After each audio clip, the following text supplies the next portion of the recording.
Why do we need suspension in the first place? After all, go-karts can go pretty darn fast without any. The simple answer? Bumps! And well, holes too. This is where suspension makes a difference. In today's book club, we'll talk about Chapter 3 of Lee Park's Total Control, Suspension, which is all about that bounce. Okay, welcome to the Epic Motorcycle Channel Book Club. Today we're going to go over Total Control by Lee Parks, Chapter 3 on suspension. I'm here with my usual cohort, Dave, and we're going to talk about suspension, Chapter 3. If you don't have Total Control yet by Lee Parks, click on the link below to go to our affiliate link to purchase it. So, buy the book and follow along. Cool. All right. I mean, it's been a little while since I read this, so I had to do a refresher just now. Yeah, so, I flipped through it the other night, and then I flipped through it again tonight while I was drinking beer. Because it's a pretty involved chapter, because there's a lot going on with suspension. It's and it's one of those things that I think a lot of people don't know a lot about. Like, it's kind of a mystery to them, right? And sure. I know it is for me, because it's like, okay, I've got the preload adjustment. I don't know what's right for me. It's like for my weight, it's like, I'll just leave it set on the way it was before. But you don't know what, because I bought my bike used, right? And so I'm pretty sure the person who owned it before me was smaller than me, just judging by the guy I bought it from, And so the preload was probably all wrong, right? And so, I think it's a little soft, but that's probably something else, really. Chances are the guy you bought it from probably didn't mess with it either. And here's another crazy fact. Fork oil and shock oil should be changed like almost as regularly as engine oil. Yeah. I mean, the shock oil maybe a little bit more, but the fork oil should be yearly. So the SB, I just noticed the other day, I did those forks shortly after I bought the bike. Okay. I've already got a leak, which means I probably got the seal in bad. But yeah, so I'm going to get in there and see, I probably got 3 or 4, maybe 5,000 miles on it and see what that oil looks like. Yeah. But if you watch that Dave Moss guy, he's talking about, how many weekends are on your fork oil, and it's like anything more than 4, and he's like, whoa, you need to change that now, kind of thing. You know what I mean? Weekends? Or are you talking about track days? Well, that's for track or for really racing. Oil heats up. You know what I mean? Yeah. Regular street riding, probably not so much. I don't know. Some of these roads here in Indiana, man, they just beat you to hell. Absolutely beat you to hell. And I thought that my bike was sprung for 2-up riding, riding with a passenger. Right. I started looking at the preload of the shock and stuff, and it seems like it's exactly how it was from the factory, which, I mean, the bike's 18 years old now, so I really need to rebuild that shock. Right. But yeah. And actually, that's part of the book. So one of the things that they said in here, and it's just kind of what you just said, is that oh gosh, where is it? Of course, now I can't find it. Okay, so damping force, damping. It's damping, not dampening. That's another thing. Damping force is caused when liquids are forced through some type of restriction. Therefore, the damping forces depend on oil viscosity, orifice sizes, piston size, valving, shim configuration, most of all, velocity. So the velocity of the oil moving through the damping circuit creates damping force. And so, man, what did it say? It said, I can't. Basically, it's turning. Man, I'm going to misquote it if I don't find it. But it's turning kinetic energy into heat. Heat. Yes. Yeah. So it's just so that's based. Yeah. Oh gosh, where is it?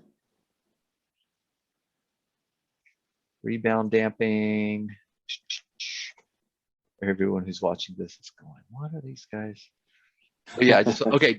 Damping is viscous friction. It turns mechanical energy into heat and sensitivity only to velocity, not to suspension stroke position, and is sensitive only to velocity, not to suspension stroke position. Okay, so it doesn't matter where it is in the suspension stroke. It's just the speed of the oil being pushed through determines your damping force. So yeah. And have you looked at diagrams of inside your fork and stuff? So no. And actually I thought they would have one in here, but I get, oh, maybe they do. I think they do at some point. Oh, there you go. What I'm trying to get at is like it's a simple yet complex mechanism. Like the shock and the forks, they you'll have this stack of washers, and then you have a seal head of some sort. And so these washers have different flexibility capabilities. So depending on how fast that shaft is moving, the oil is going to pass through a different part of the washer, and that's going to allow a different amount of oil through. Right. If right. that makes sense. Yeah. And then as it returns, then you have these other orifices that somehow, you know what I mean, return the oil without frothing it up and stuff. Right. Right. It's, you know, it's still kind of vague to me, certain aspects of it. I've gone through several sets of forks. I took apart a shock and I ruined it. One of my GSXR shocks, I ruined the shaft because I just turned the nut off, and you're supposed to grind the end like they peanut or something. But I'm going to try it again because I want to, you know, I want to be able to do it myself. It looks like there's some specialized tooling and stuff, but I feel like it's worth it for me because I'm doing a lot of bike stuff anymore. Right. But yeah, so, like, go ahead. I was gonna say, watching that guy Dave Moss, like he seems to be the suspension guru. You know, He's the guy. he knows a lot, and the cool thing is he's sharing it all. Like he doesn't care. He knows he still knows it all. So people are gonna pay and go to him because he knows it. Where I'm just gonna feel it out for myself. You know what I mean? It could take me years to get half the knowledge that guy has. Yeah. But I really think it's cool that he shares the information. You know. Yeah. Yeah, for sure. I mean, I think that's one. Is he on YouTube? I'll have to check him out.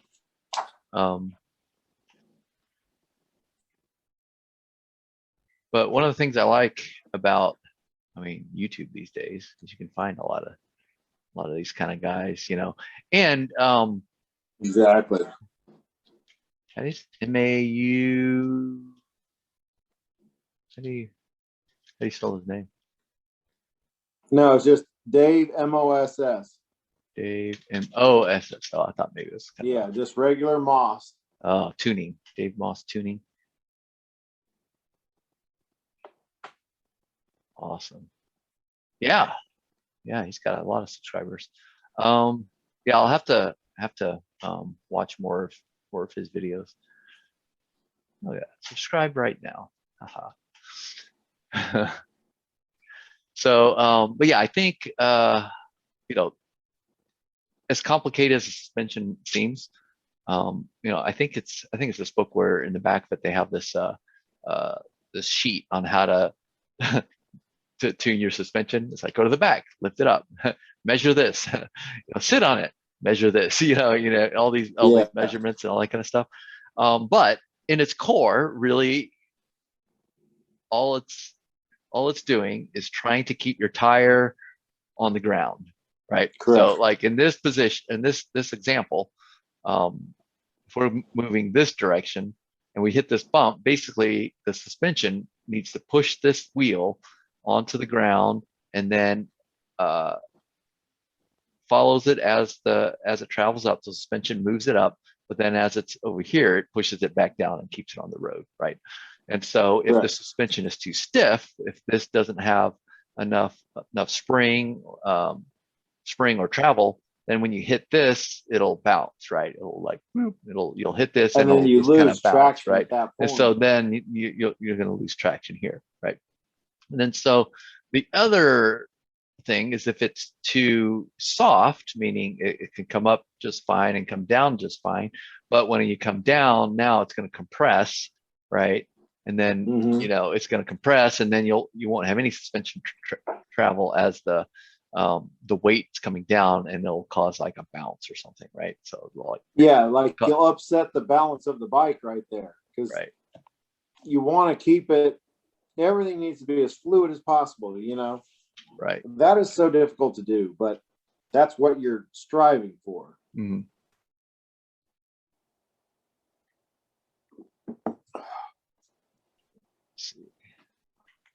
Yeah, so as I went through it, I was kind of underlining a lot of things. So the terms firmness and plushness seem mutually exclusive, but are they? It's type of right, too stiff or too soft? Well, the answer is both. So yeah, and again, one of the things I like about this book, and I know we've talked about it before, is how easy it is to read. Like it puts a lot of these complicated concepts into kind of verbiage that you can understand. And so that's For one of the sure, things yeah. I like about this bike for sure. Have you tried to measure the sag on your bike yet? No, Me neither. I put all my stuff back to this factory settings, and I told you that it seemed like it made a change, but yeah, I haven't had a really opportunity, I guess, or just drive to actually measure the sag and then try and set it, because I know that getting to the shock on my SV is really difficult. I think I'm gonna have to take the tire off and everything. Whole back stuff's got to come off. Yeah. Yeah, it's a lot. That's the thing. It's like, when you were asking me earlier about, did you pull the carburetor out of the the track bike? Like, no. It's like, oh man. I mean, I guess if you're a mechanic and you have all the tools and everything's set up, getting in and out is if you're familiar with the path to do it, it's not as daunting, right? But like I just moved, my garage is full of stuff and tools are everywhere. I've got all the bikes kind of crammed together, in one corner, and so I don't have any room. It's like, so the thought of doing that right now is like would be a lot. I totally get that. Yeah, because like my bike sits in this little room here, but I always take it like 15 miles to my friend's shop whenever I need to work on it. So if it's dead here, it becomes a way bigger dilemma than if it's dead over there. You know what I mean? Right. If it's at the shop, I'm great. If it's here, I have a small toolkit to mess with. And it's scary to try and do anything here, because I'm like, man, I don't own a truck. I don't have a trailer. I'll have to borrow some kind of vehicle and stuff in order to transport it to where I can work on it correctly. Yeah. I think so I totally get that. Yeah, the right tool for the job, I think, is vastly underrated in terms of, working on not just bikes, but anything. It's like having the right tool or the good set of tools, and things like maybe a lift or even just a track stand, like for a good my set bikes. of stands is important. Yeah, a good stand. Like I did the chain clean video not too long ago, and if you don't have a good track stand, it's it's a pain in the ass to clean the chain without a track stand. It's damn near impossible unless you want to try and finagle some kind of apparatus to balance the bike on your kickstand, Right, unless exactly. you have a bigger bike that actually has a center stand. Yeah. I saw right. Yeah, the center stand, right. Yeah. But then most of those bikes already have a shaft drive where you don't have to mess with anything. Yeah. So right. It's catch-22. Yeah. The one I saw that was a guy doing a YouTube video of a chain clean, and he didn't have a center stand. He literally would just kind of like roll it half a rotation and do it, and like roll it back. He kept like rolling his bike and stuff, and I was like, oh my god. Yeah, I mean, it works. It's worst. just kind of a pain in the ass, Yeah, for sure. Yeah. And so gosh, what's the other thing I was going to say about that? Fuck, I can't remember. Okay, 3 types of forces in suspension action: spring, damping, and frictional. So spring forces, 2 big types of springs are mechanical and air springs.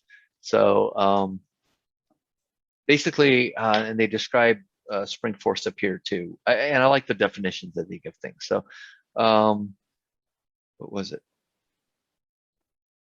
spring force had kind of a similar one. It's well, okay. The spring definition was it's turning kinetic energy into potential energy. So it's kind of, damping was turning kinetic energy into heat or frictional energy.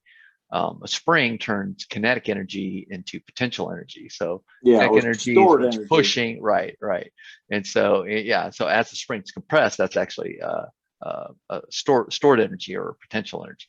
And then the spring. The thing about that you got to realize is that it also turns it right back into kinetic energy. Once it reaches the maximum storage, right, she's turning right around. Yeah.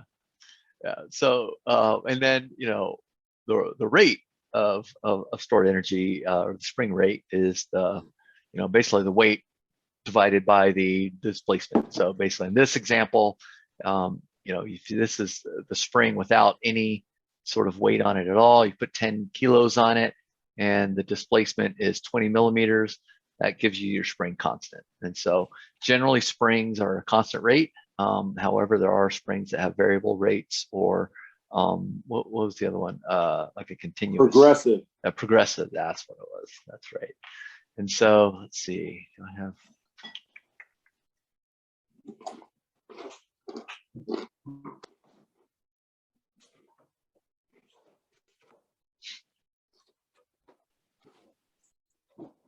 So this would be spring rates. So basically, this is examples of two different spring rates. Linear spring rates, basically just their slope. So spring travel, and then the force required to make that spring rate. And so these are all diagrams in the book. So anyone who's out there watching, get the book. You'll get these diagrams as well as some others. I don't actually take photos of all the diagrams in the book, so just cut some of the ones that we wanted to highlight. So let's see. So this guy, here we go. This is the three different types of springs. Yeah, progressive spring, which is the curved line here, and then linear, which is the one we talked about, the constant force, and then a dual spring rate, which will have two separate spring coil densities within the same spring.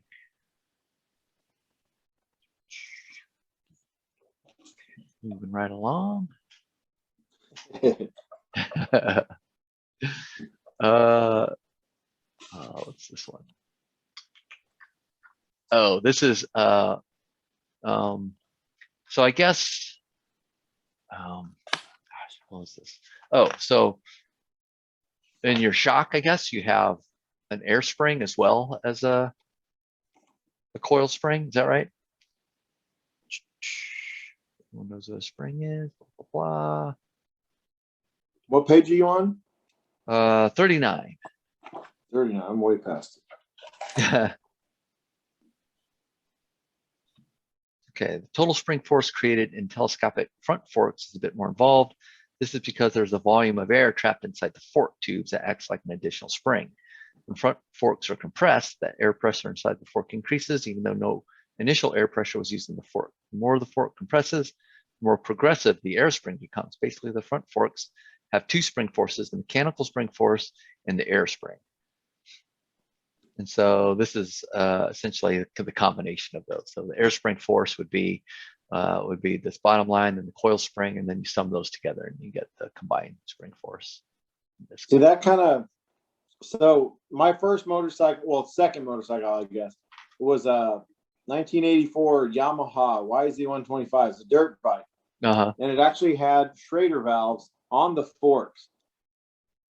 And I always wondered what that was for. We never messed with the air at all in them, but apparently, like, you could pump it up to a certain degree and increase your spring force. That's kind of cool.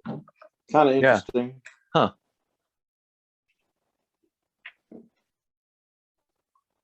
Yeah. So I guess, one thought that just came to mind when we were talking about adjustability of your forks and your shocks, is that when you buy a new motorcycle, a lot of these things, it depends on the motorcycle and what you have as far as adjustments goes. Some have front forks that aren't adjustable, right? They're not fully adjustable. They can only do maybe preload, or a rear shock that is only preload, because my Versys has the preload, right? But then you get something like a fancy BMW GS 1250, something like that, that has that's fully adjustable, and I think it's even electronically adjustable, whereas it has a computer that is kind of judging how much weight is on it, and it's constantly adjusting the damping, and the preload depending on the conditions, right? Yeah, I think that sounds pretty badass. Actually, I'd love to try that at some point. Yeah. Because my SB beats me up, but then the GSXR, the little bit that I've rode it, it's very plush. It's very smooth, and that's interesting to me, because I would think that the Gixxer would be a harsher ride. Yeah, I totally agree, but it's not. I haven't done anything to it. I just slapped an old shock on it. My father and I rebuilt those the forks that are on it now several years ago when I rode my white GSXR. So it's just a hodgepodge of old parts, like, you know what I mean? Even the engine, when I put that in there, that was used pistons. Yeah. Used everything. The only thing new was like the gaskets. I bought a gasket set, and it was actually some French stuff, and it's kind of shady looking, but it all seems to be working so far. So I'm like, French gaskets. Right, Yeah. The head gasket did not look like an OEM. It was an MLS, which is like a multi-layer steel. But it did not have like any kind of coating on it. And I just sent it. Like, I put it on as is and torqued it down, and it seems to be working fine. Wait for it, huh? That's awesome. Wait, okay. So a little backstory about your Gixxer is that the engine is a 600, but you bored it out and put 750 or was it like a 740 now or something like that? It's right at like 720 something, 730 maybe. Oh, okay. But yeah, so the story goes, years ago I read about a big bore kit that you can put together with used parts. So somebody smarter than myself went through and figured out that the wrist pins on the 750s on the 01 to 05 motorcycles is exactly the same as the 96 or 97 to 2600. Okay. So, and the piston diameter matches the piston diameter of the 96 to 99 GSXR. So I can get a set of used 96 and 99 cylinders off eBay for like $40, and they're still usually in good shape. The Nike still looks fine. Right. And then you get the 01 to 05 GSXR 750 pistons with their piston rings and wrist pins and stuff, and it all works perfect. The deck height, basically the center line of the crank up to where the cylinder the cylinder stop and the cylinder head bolts on is exactly the same.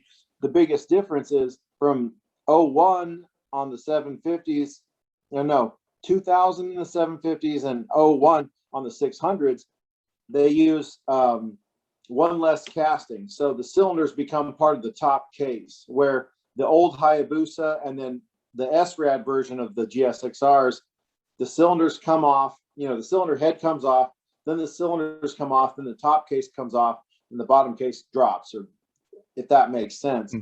So after 2000, basically, they changed it to where the cylinders and the top case are a single piece. So it's stronger, it's more rigid, but it costs more to get that board and stuff. So I see. It's just kind of a cool. It is cool. It's like a a secret weapon, though. It's like it's a set 600, or is it? It's like a. But it's so fast. Like, once I get the idle figured out, I want to take it out to the drag strip and just see what kind of numbers I can put down, because I'm guessing it's probably more like 120 to the back tire now. Wow. But the 600 itself was probably 95 or so from the factory. I mean, so it's a substantial gain. 120 for what year is it? Like a 99 or something? The bike is actually a 99. Oh, okay. Yeah. So I mean, but the engine is what? What again? What year? It's got parts out of 02. I think they were 02 or 03 750. And then pretty much everything else is the SRAD years, Yeah. 96 to 2000. So you have a 99 600 that's probably 120 horsepower, which is crazy if you think about it, because those are modern day 600 numbers, right? Like yeah, I mean, it R6 looks or still something the same like that. it has the unbraced swing arm. Yeah. It has the conventional forks versus the upside downs. It's a lighter bike. You know, I mean, it's only a few pounds, but it is a little bit lighter bike. Yeah. So it's totally one of those things where if you know what you're looking at, yeah, you really don't unless I tell you what's in there. You know? That's pretty cool though. I like that. I mean, it reminds me a little bit about how, and it's again a Suzuki, like you know, the K5 Suzuki Gixxer 1000s are like this legendary kind of bike and engine, K5, right? Because K6 was like that sweet spot. Yeah. Yeah. Did you see that again that Revzilla episode? I think it's called, what do they call it, their show? Anyway, Common Tread or whatever. Anyway, that Revzilla episode where Zach and Ari took that K5 Suzuki Gixxer 1000 and they were racing it against a Ducati, I think. What was it? The it was like, yeah, like and they beat their time. The Gixxer did better than the Ducati with both riders. Both riders. Yes. And also changing out tires. They were like, oh, okay, well, maybe it's the tires. So they started changing tires. Like almost every configuration, the Gixxer 1000 was faster, which is crazy to me. Well, I think that boils down to it was an easier bike to ride. Yeah. Because like my older brother, he's a dirt bike guy, but he says he loves the two strokes, you know, like RM 250 or YZ 250. Yeah. But he rides the 450 four strokes because he said it's just easier to control all around. Right. And I totally get that. The power's still there, but it's a smoother delivery. Yeah. So if you feel more confident, you can just keep giving her the beans, you know, in a wider range of settings or whatever. Yeah. But yeah. Was that also, I think one of the configurations they also did was one of the things was like, well, maybe it's the traction control, maybe it's the electronics that are kind of hampering the performance a little bit. Ooh, so I think they turned all that off maybe. But anyway, yeah, I think you're right. I think it's just that, you know, the Gixxer didn't have any all the fancy stuff. It was just raw power and handling ability and but that weight Gixxer is balance. Like 70 horsepower less than that Duke. Yeah, it's crazy. You know what I mean? And the weight, I believe, is comparable. I mean, the Gixxer was a damn good bike. I think it weighed like 420, wet, you know, full of fuel, oil, water, everything, ready to go. That's pretty light because, you know, my Versus is 450 and it's a 650. You know what I mean? And it's 160 something horsepower to the back tire stock. Yeah, their bike had like 50 something thousand miles. Now he did go through and like did some maintenance work on it. And I think I don't know if they did suspension, but they did do some things. I think they may have put new suspension on that too. But anyway, that kind of leads us back to what we're talking about, which is suspension. and we digress. Yeah. You know, and then one of the other things in here is that, you know, if we're talking about, you know, track suspension and race suspension compared to street suspension, you know, they can be very different. You know, racers, and I have it circled here on page 43, racers use higher spring rates with less preload than street riders, right? However, riding street, oh gosh, it's too dark in here, I can't read, come into play when setting up suspension. Oh wait, personal preferences, conditions, and type of riding, street or racing, come into play when setting up suspension. So don't make this mistake of trying to set up your street bike like the racer, or it will shake your tooth fillings out on bumpy roads. That's what is the official word. You will not have fillings if you set it too stiff. So I think that's also kind of what we were talking about in week 1 or chapter 1 about traction, was that the best track tires can kind of suck as street tires because for sure they need to warm up in order to get the full potential of stickiness. Whereas same thing with suspension, oh, like, oh, my track or my bike is set up for the track, like you're going to be a badass on the street, but it'll probably suck on the street, because Yeah, because the street does there's not equal the track. The right, because track there's is purposely potholes smooth so you or can attain whatever. those Yeah, high exactly. speeds, Yeah, and then the street is like it's whatever road you're on. yeah, We have some nice smooth roads around here. We've yeah, got some teeth bangers around here. right. Yeah, It just what road are you on, and are you yeah. willing to bite your tongue off just to have a stiff suspension? Right. Yeah. Just so you can be race ready on the street, And I think that kind of also, uh, on a similar note, I think the riding position is similar to that. Naked bikes are popular right now because they usually have a little bit more friendly upright riding style, Mhm. whereas, like an R6 or let's talk about the new Yamaha R7. Have you seen this thing yet? I think I saw a little something of it. I mean, it Yeah, looks just similar to R6. it's It's an just, it's an R6 with the MT07 engine in it, essentially, yeah, which is weird because it makes less horsepower than the R6, right? it's because And it's a so parallel twin. yeah, and so it's more like it's more like a Ninja 650 actually. Exactly. So yeah, so it's more of a Ninja 650 than like compared to Kawasaki, it's like the ZX6 would be like an R6. Ninja Yeah. 650 would be more like this R7, right? Um, Very misleading. yeah, which is very strange. You think that the R7 would be, anyway, would be more of along the lines of an R6 or something. But I bet it would um, actually be a better beginning track bike than an R6 though, because R6 winds out to right, 50 million RPMs, yeah, and it's like you know what I mean. That thing is just 15,000 or something it's ridiculous. very Yeah. sick. Uh-huh. Yeah, they're nasty bikes. Hmm. They're not for Yeah. the beginner. Right. Yeah. Yeah. But I haven't ridden an Okay. R6, but up until whatever No. 8,000 RPM, like it probably handles like a Ninja 650 or something, because it doesn't have that much power at those lower RPMs. You really have to kind of wind it out. It reminds me of my RX-8, right? My RX-8 car, right? That one that you changed the clutch out in.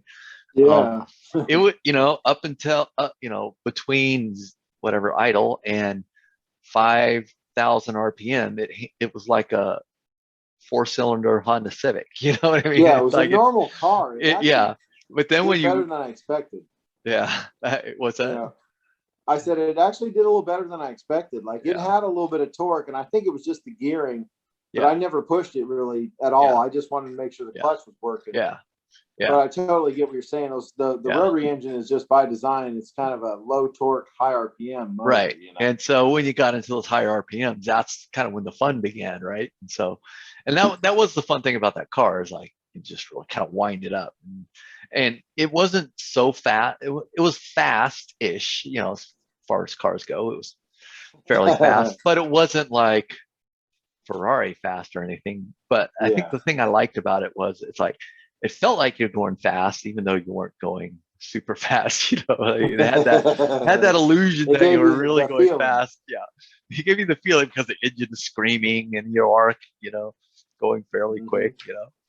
So anyway, let's see. Let's move on. Next couple slides.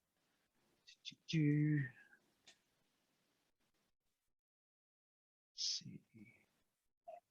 this guy. Oh, am I not screen sharing anymore? I don't think I'm screen sharing. There we go. Can you see all that? It's coming up. Yeah. Yeah. All right. We're So, going back a few pages. There we go. oh, is this back? Did I do this one yet? Oh yeah, That's you're right. 41. I did kind of bounce back. Oh, but I wanted to show this one because this is what we're talking about with preload, and so I think it's something that when I heard preload, I thought I knew what it meant, and I kind of do know what it meant. It's just like you preload the spring. You're not changing the spring rate. You're not changing any of the dynamics of the well, you are changing the dynamics of the suspension, but you're not changing like the strength of it, right? You're not changing the strength of the dampening or the strength of the spring. What you're changing is how much is preloaded onto that spring, right? Exactly. So the idea is you want it kind of more in the middle, right? So you have room to go up, and like we talked about at the beginning, you want the suspension to be able to travel up in order to get over bumps and also travel down in order to keep the wheel on the pavement, right? And so basically the weight depends on your, let's see, yeah, just your raw weight on the bike without it moving is what determines how much preload you should have. So bike only, bike and rider, right? Bike and rider with some preload adjustment, and then different, then another adjustment, so on a higher position. So so you probably want it somewhere maybe in this middle one, because on this one you don't have enough suspension travel at the bottom end. Then this one, actually, what is it? Oh, I see. This one's at the very top, this position. This one is at the bottom position, and this one was in the middle position. I was going left to right. I was like, wait, why did it get why did it get less on this one? That's because they moved it to the top position. So yeah, so basically this determines the, depending on how much weight you have, how much preload you want. So like I said, you don't want it to be too high or too low. You want it kind of in the middle. And so I don't know if anyone's it's funny because we're talking, but then at the same time I'm like, oh, we're kind of doing this for an audience, right? So I should maybe potentially throw things out there that are maybe more audience oriented. So I met the Moto-Jitsu guy, Fast Eddie, otherwise known as Greg, a couple weeks back, and I mean, I guess I could say it, but he's agreed to come on and talk to us about one of these chapters.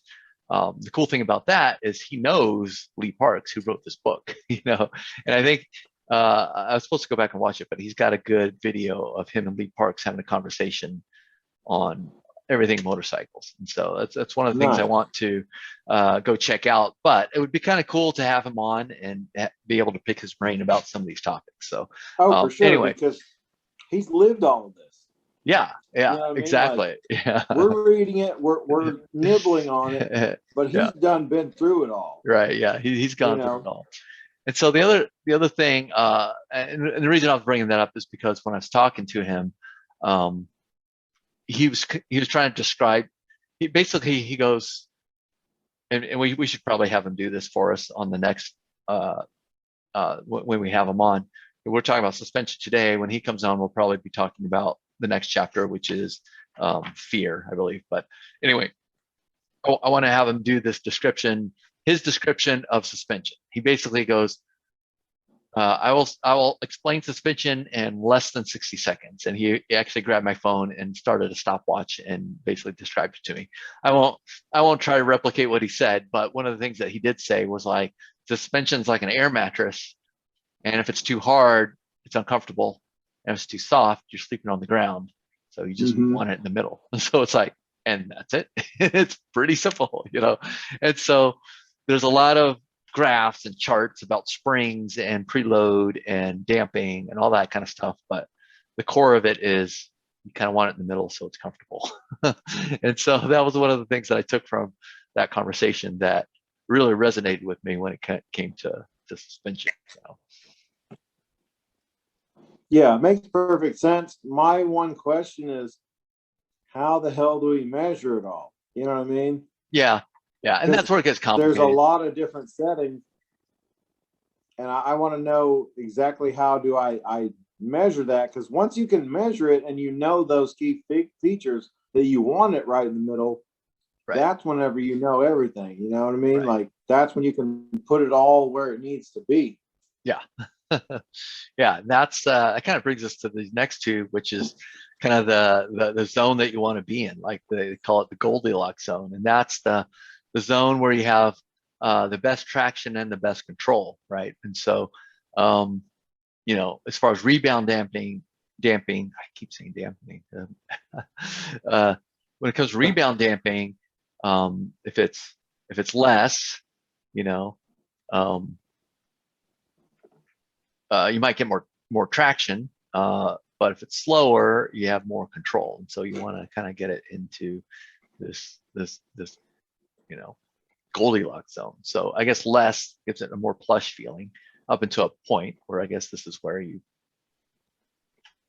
bottom out. So, what's one of the things I underlined? Oh, the main thing preload adjusters do is change the geometry of the bike when it's being ridden. Let's say the bike is set up perfectly for a heavier rider. That's what we're talking about before. If a heavier rider gets on the bike, the preload adjusters can be used to compensate for the increased weight. So that's just like what we were saying before. So, adjusting the geometry of the bike, I think, is a good way to put that, because that is kind of the whole thing about handling on a bike is the geometry of things, And then conversely, rebound damping and compression damping, kind of the same thing. You want to aim for this Goldilocks zone, and that's kind of what you were just saying. It's like, well, how do we measure that? Because if you look at this chart, it's like, how do you measure any of this? These are just, curved lines that on the axis of less and more stiff, and so it's kind of hard to navigate all that. So it's not like you can just plug in numbers and it'll spit out the perfect position for it, right? Because you can plug in how much you weigh or whatever, but it depends on a lot of things. The type of suspension that you have, like you were saying before, how old your oil is, because that could change the viscosity of the oil, right? And that will change the amount of damping. So there's a lot of forces going on.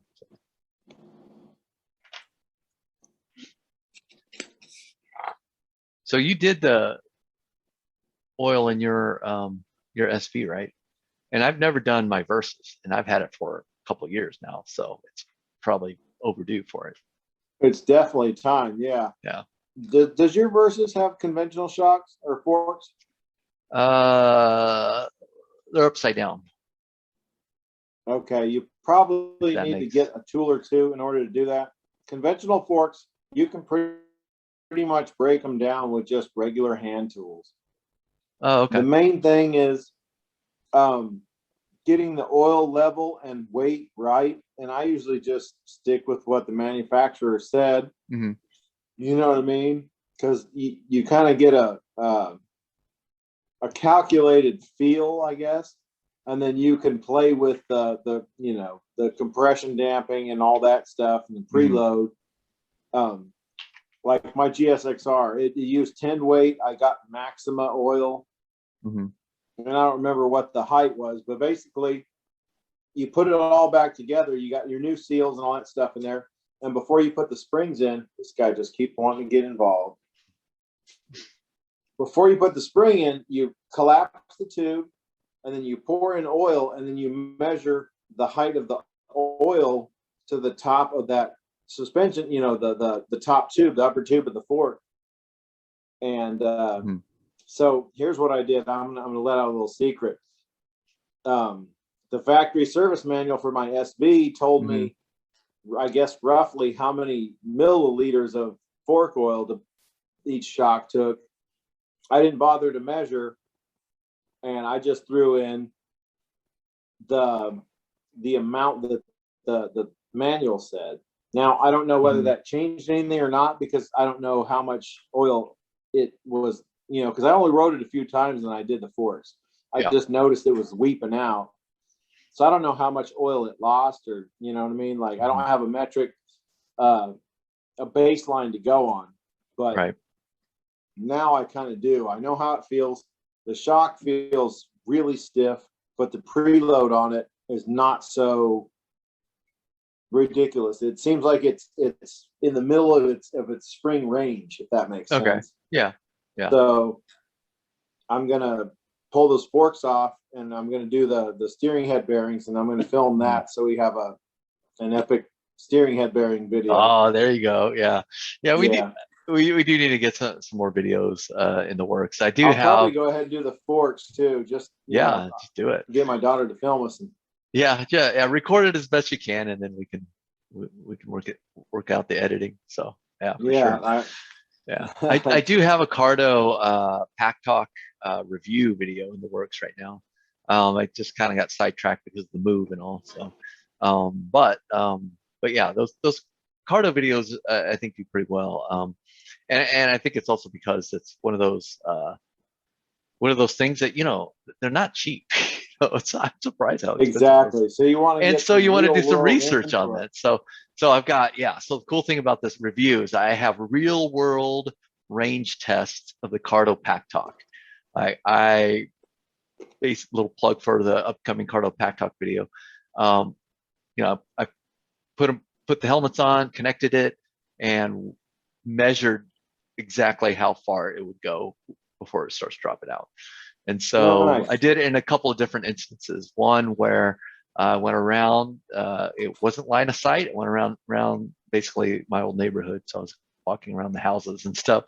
So, and one of the interesting things is, I don't want to spoil it, but let's just say line of sight does definitely make a big difference when it comes to these things. And I think people kind of knew that already, but it's definitely in scientifically proven with numbers. So that will be coming shortly. So Nice. yeah.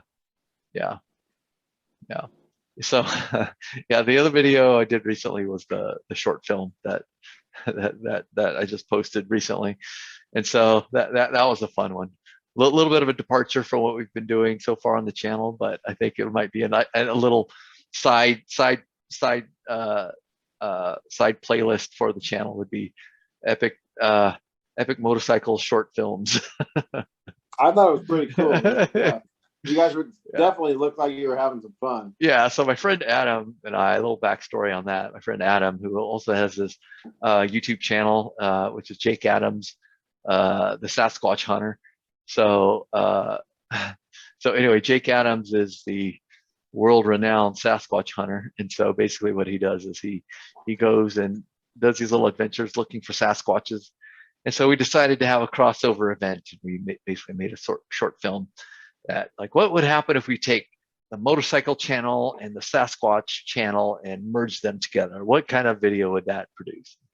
This was the results of that. And so we shot the whole thing start to finish in 24 hours. It took me a while to edit it, but like the day of, basically showed up, started planning things out, storyboarding a couple things. We shot it.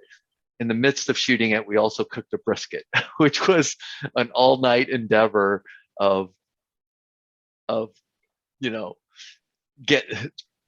trimming the meat, getting it seasoned, smoking it all night long, adding wood to it, keep monitoring the temperature.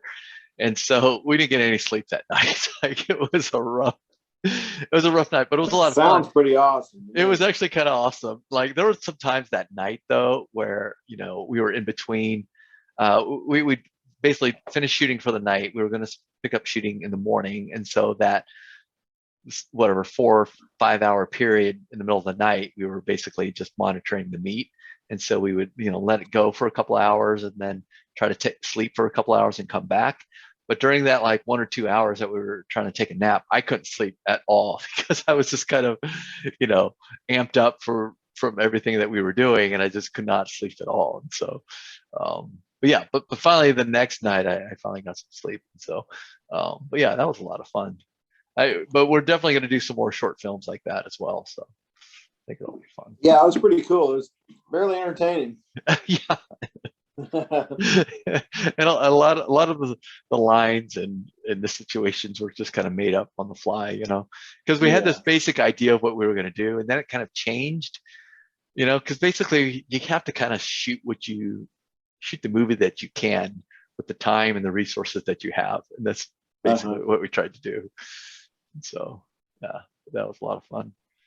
So, but you need to come down here one of these days, and so I've got an even more epic short film in mind that it's going to require some planning and some more people. So yeah, need to get you back down to Austin, and we'll do that. Yeah, I'll or I need to come up in the trailer and we'll hit it. Yeah, I need to come up there sometime too. I need to go right up there. I would actually like to do a motorcycle trip up there and basically just ride up through, because I'm in Texas, so up through Oklahoma, through Missouri, visit my hometown, and then, you know, kind of come up towards you. That I think would be kind of a cool trip. Definitely, yeah. Yeah. Yeah, especially if you were to stay off the interstates and just keep finding twisties and make it a, you know, a few days trip to where it's exactly, you know, it's enjoyable. You're not like killing yourself. Right. And that's the thing, is like get tired and then, you know, maybe plan out some camping spots or whatever along the way up. Or I think that'd be a lot of fun. See if I have any old friends in my hometown I could crash with.